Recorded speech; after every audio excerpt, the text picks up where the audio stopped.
Près d'un tiers du domaine ouvert dimanche matin contre seulement 2 pistes la veille. C'était une belle surprise pour les skieurs venus passer leurs vacances dans la station de la Bressonnec. Une situation rendue possible par une chute de neige inattendue survenue dans la nuit de samedi à dimanche avec 10 cm en bas des pistes et 20 au sommet. Ce n'est pas l'offre des grands jours, mais c'est déjà ça. Et c'est juste avant les vacances pour notre zone, pour le Grand Est. Et on peut le dire, de la chance, parce que cet hiver est un petit peu perturbé, on est un peu malmené au niveau de la météo. Et là, voilà. On est aujourd'hui en capacité de proposer 10 pistes ouvertes à notre clientèle et on est très heureux. Un soulagement pour les professionnels comme pour les utilisateurs qui ce dimanche encore ne s'attendaient pas forcément à chausser leurs skis. On regardait régulièrement sur internet, sur le site en fait, et puis on a dit de toute façon on vient tout le temps ici, et on a dit allez on revient quand même, et puis on verra bien.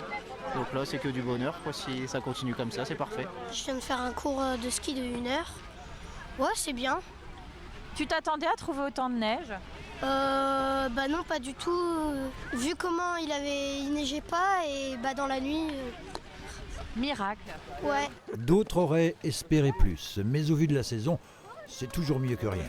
Je redébute depuis quelques années, donc là-haut je n'étais pas très à l'aise, c'est bien glacé encore. Ouais. Et puis le bas, ça va, mais on est content, il y en a. On prend toujours plaisir, même si en effet il manque beaucoup de neige et qu'il y a très peu de pistes d'ouvertes, donc c'est un peu les mêmes. Mais après le cadre reste toujours agréable de prendre l'air. On prend ce qu'on a et puis on profitera autrement cet après-midi. Du coup on ferait que le matin. Il y a pas mal de petites randos, donc finalement pas de neige permet plus de rando aussi.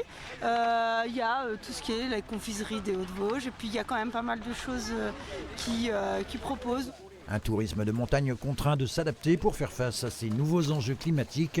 Le directeur de la station en a bien conscience et ne cesse de le constater au fil des ans, avec une saison 2023-2024 plus difficile que jamais. Depuis le début de la saison, c'est un jour après l'autre, parce que les conditions sont compliquées, la météo, les prévisions météo sont pas très fiables cette année. Alors ça doit être, je ne sais pas à quoi c'est dû, mais c'est comme ça. C'est quand même très exceptionnel. Moi, en tout cas, en 15 ans, j'ai jamais vu ça. Toute l'équipe avise donc au jour le jour pour faire face à l'affluence prévue durant les vacances. 5 à 6 000 skieurs sont attendus chaque jour de la semaine, soit un taux de fréquentation de 60 à 80% sur le domaine. Quant à la semaine prochaine, c'est la météo qui en décidera.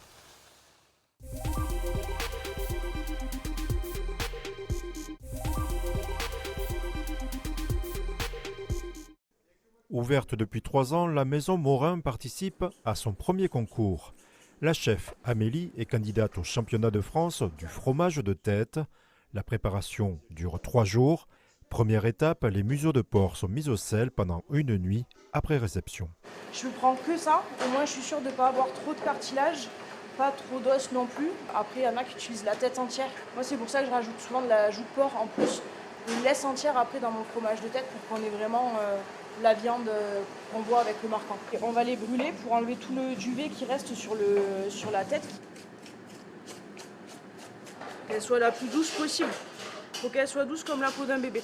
Une fois que c'est brûlé, on retourne les têtes, les groins du coup, et on vérifie qu'il n'y ait plus de petits morceaux de cartilage parce que ça, c'est pareil, c'est désagréable quand on tombe là-dessus au niveau de la dégustation.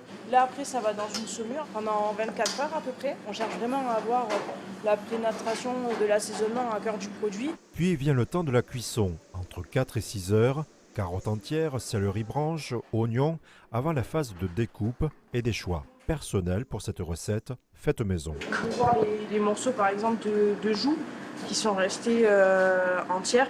On prend la tête, on va être sur des morceaux qui vont être plus petits justement parce que c'est quand même assez gélatineux. Donc si on retrouve avec un gros morceau gélatineux dans la bouche, en tout cas moi j'apprécie pas, donc je le fais comme j'ai envie de le manger. Par exemple je rajoute pas mal de carottes parce que je veux qu'il y ait un marquant supplémentaire. Certains ne mettent pas de carottes par exemple. Moi c'est la recette de mon papa que j'ai et du coup elle est plutôt bien assaisonnée en poivre. Son papa lui a transmis des conseils pour chaque étape. Ce fromage de tête maison sera présenté au jury en milieu de semaine prochaine. Ce concours est ouvert à 60 candidats. Parmi eux figure un autre bois, la charcuterie Thierry de Sainte-Savine. Quand on va mouler, on va chercher à avoir l'équilibre entre le bouillon et la viande, on va dire.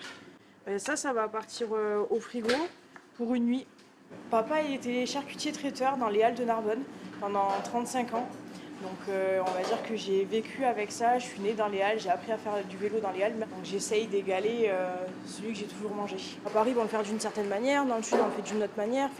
Donc c'est aussi ça qui est intéressant, c'est de voir où est-ce qu'on se place par rapport aux autres. Si le jury remettra le prix de l'Oreille d'Or le 24 mars à Paris, les Aubois peuvent juger par eux-mêmes cette recette de fromage de tête toute l'année en boutique aux Halles de Troyes.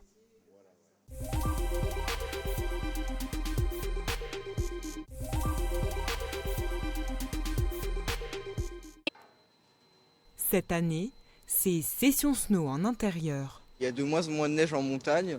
Du coup, on vient ici parce que la neige est de bonne qualité. On peut skier quand on veut, surtout que c'est à côté de chez nous et on n'a pas besoin de faire un long trajet. Il y a plus de bosses en montagne, mais il y a surtout un plaisir ici parce qu'il y a des modules qui sont un peu mieux faits. Je ne vais pas en montagne parce que j'habite à côté, donc pour moi c'est plus facile de venir. J'en profite pour venir m'entraîner, pour m'amuser.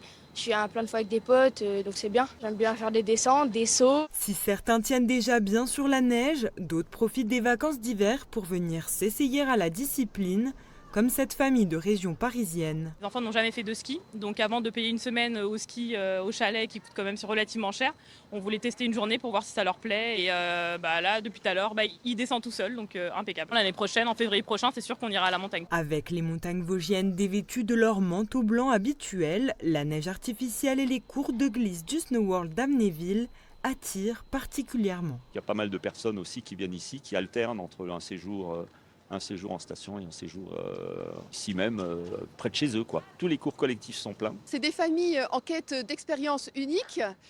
Ça va être des habitués passionnés par les sports de glisse, mais aussi les semaines de vacances scolaires. Ce sont des enfants qui vont animer cette piste. Notre fréquentation en général se situe entre 600 et 900 visiteurs. Les équipes s'attendent à accueillir près de 1500 personnes quotidiennement pendant 2 semaines, en espérant que certains y apprennent à maîtriser l'art de la descente.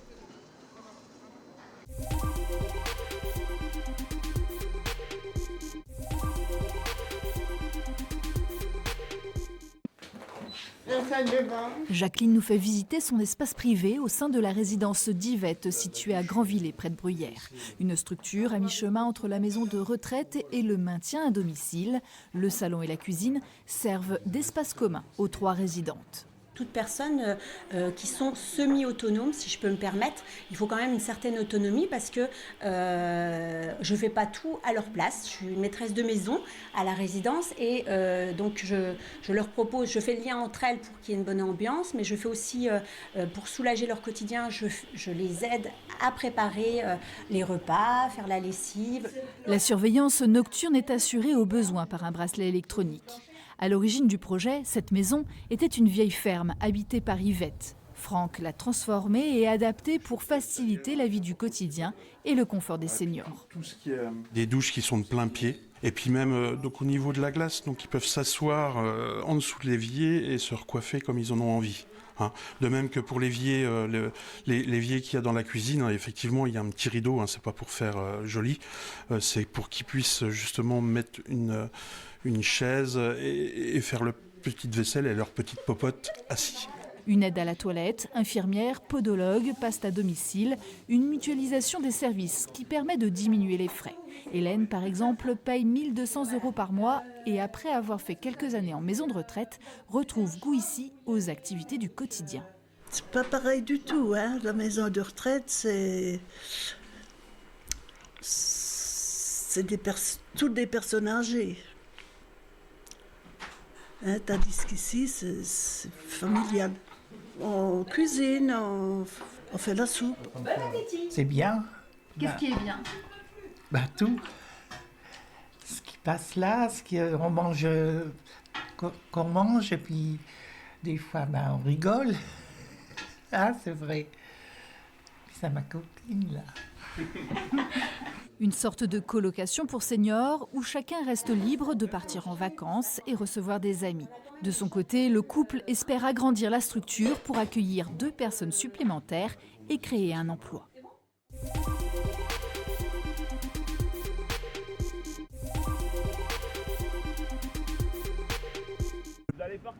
Pour cette première séance d'entraînement en extérieur, les résidents de l'EHPAD Saint-Vincent-de-Paul écoutent attentivement les consignes de leur préparateur physique. L'année dernière, 6 d'entre eux avaient réalisé l'exploit de rallier le premier étage de la Tour Eiffel. Cette année, ils seront 14 volontaires à défier le chemin de Saint-Jacques-de-Compostelle. Avant de valider toujours un objectif, il y a cette volonté d'en planifier un prochain. Et donc là, ça se tourne sur le chemin de Compostelle, faire un bout du chemin de Compostelle.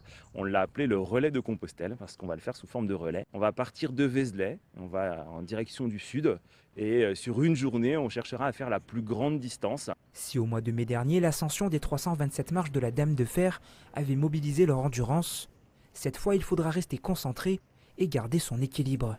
Monter des marches, c'est difficile, on est d'accord. Quand on s'est entraîné, c'est un peu plus facile. Là, de la même manière, au début, c'était difficile de pouvoir faire 1 kilomètre. Mais maintenant, grâce à l'entraînement, on voit qu'on peut augmenter gentiment. Et c'est tout autre, mais on sait que pour la prévention des chutes, la marche est quelque chose de très important. Les personnes en résidence ont plutôt tendance à être plutôt statiques. Donc là, le remettre en mouvement à l'extérieur en leur donnant la possibilité d'avoir des bâtons et de se sentir vraiment des sportifs de marche, des marcheurs, c'est quand même tout aussi important. Ce matin au Parc des Moulins, l'objectif est d'avancer tout en mémorisant la couleur des plots disposés tout au long du parcours. Ça allait, moi je n'ai pas trop de problèmes. Enfin un peu dans le pied, j'ai un peu mal au pied là.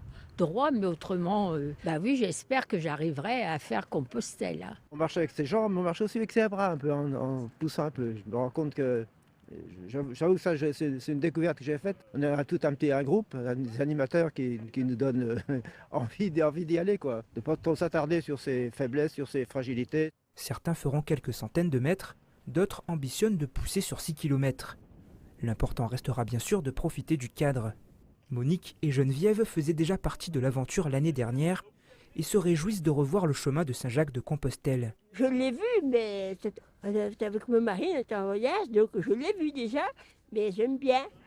On est dans les chemins, tout ça. Je suis vraiment contente de ma matinée, une matinée formidable. Encore quelques semaines d'entraînement et les sportifs seront fin prêts. Au mois d'avril, ils se relayeront sur un peu plus de 20 km.